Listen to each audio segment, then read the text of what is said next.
On this episode, we're going to be taking a look at and doing a tasting review of Kostiv Blanco right here on the Tequila Hombre. Coming up next.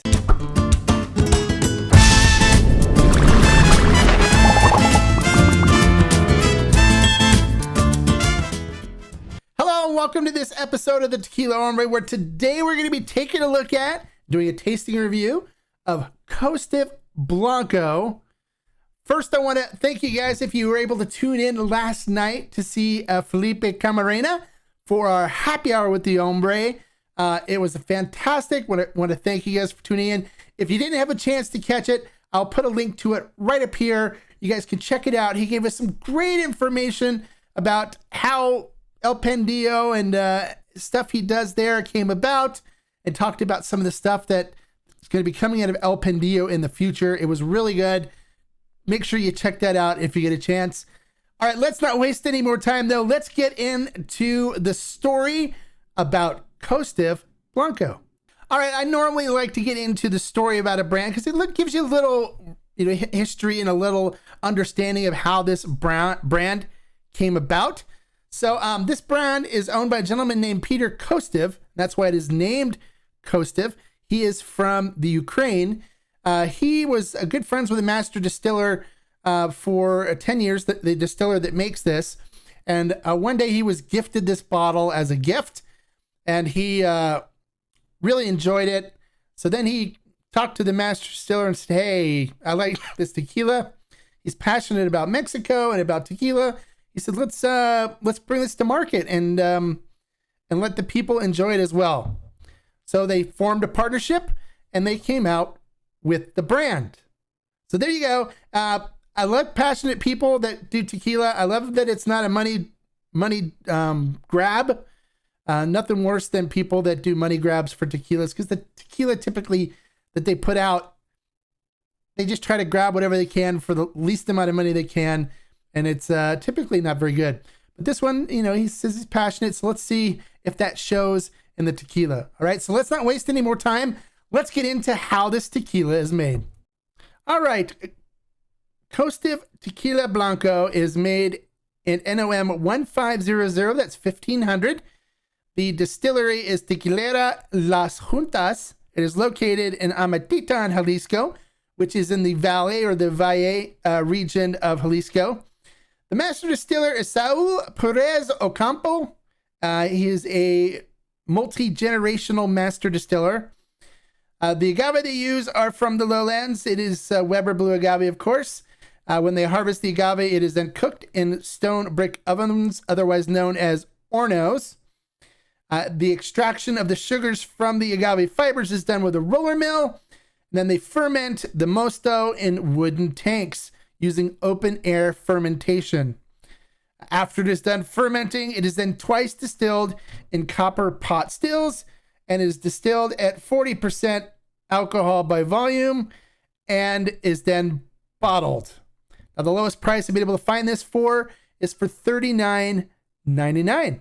All right, so there you go. That's how this tequila is made. It looks like the processes are good here, so it should be an okay tequila. We'll see. So let's not waste any more time, though. Let's get into the tasting portion and see what this tequila's got to offer for us. All right, going up top to our pour cam, of course, as usual, I will be using the Denver and Liley agave glass. Good news, these just got back in stock. People are buying them, so if you want to pick up one of these glasses, I'll put a link in the description where you can find them.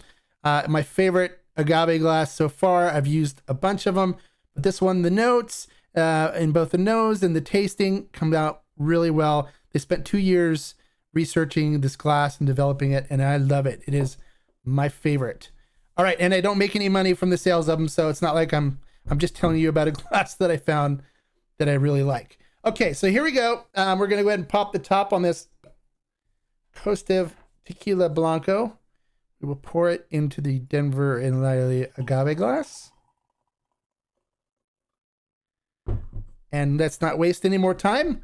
Let's go up top and see what it looks like in the glass. All right, taking a look at this in the glass. Coats the glass really well. See the tears, legs coming down the glass.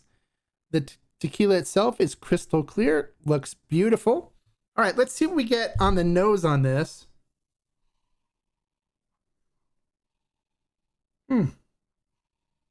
You get the wonderful, the cinnamon and baking spices, cooked agave notes coming through.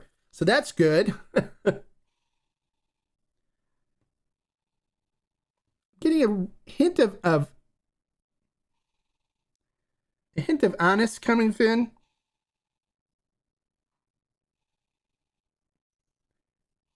It's a slight fruitiness to it, like citrus as well. Smells good. Smells like a good Blanco. All right, so let's see what we get flavor-wise on our flavor profile.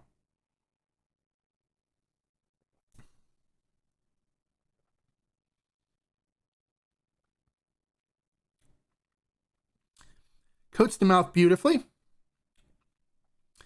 Getting some nice cooked agave notes, the cinnamon, baking spices coming through. A little bit of fruitiness coming through, like citrus. Hint of anise coming in as well. And it ends with a nice fruity cinnamon sweetness coming through on the finish. A nice sweet finish to it. Very easy sipping. Easy to drink. It's not bad at all. I actually kind of like it. Now, if you're somebody who really likes to sit down and sip something that's just really easy to sip, it's not too overly complex or complicated. It's just fairly simple and enjoyable, and it's not harsh or anything like that. You can sit here and sip it.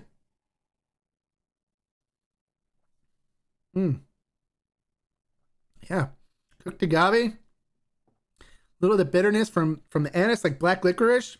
Some fruitiness, like citrus in there. Finishes with the anise tailing off, and then it gets into like a fruity and cinnamon sweetness. It's nice. I don't mind this at all. How would I rate this? I'd give this one 3 agave because it's nothing special, but it's definitely an easy sipper. So if you're somebody that likes a good Blanco, you can just sit back, relax, and sip and drink it out, during the afternoon or evening and just enjoy yourself. This would be really good.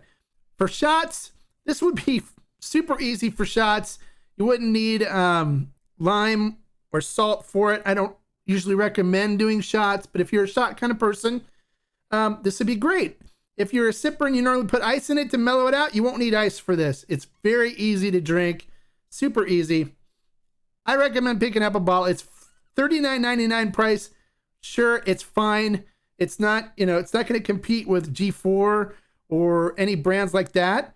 But if you walk into a liquor store and all they have is a bunch of stuff like Cazadores and Cuervo, and then there's this on the shelf, I would definitely recommend picking this up. All right, so there you go. Have you tried Tequila Kostiv's Blanco? If so, comment below. What do you think about the way I described the flavors in this? Does it sound like something that suits you? Do you look for something that's really easy drinking and not too complex?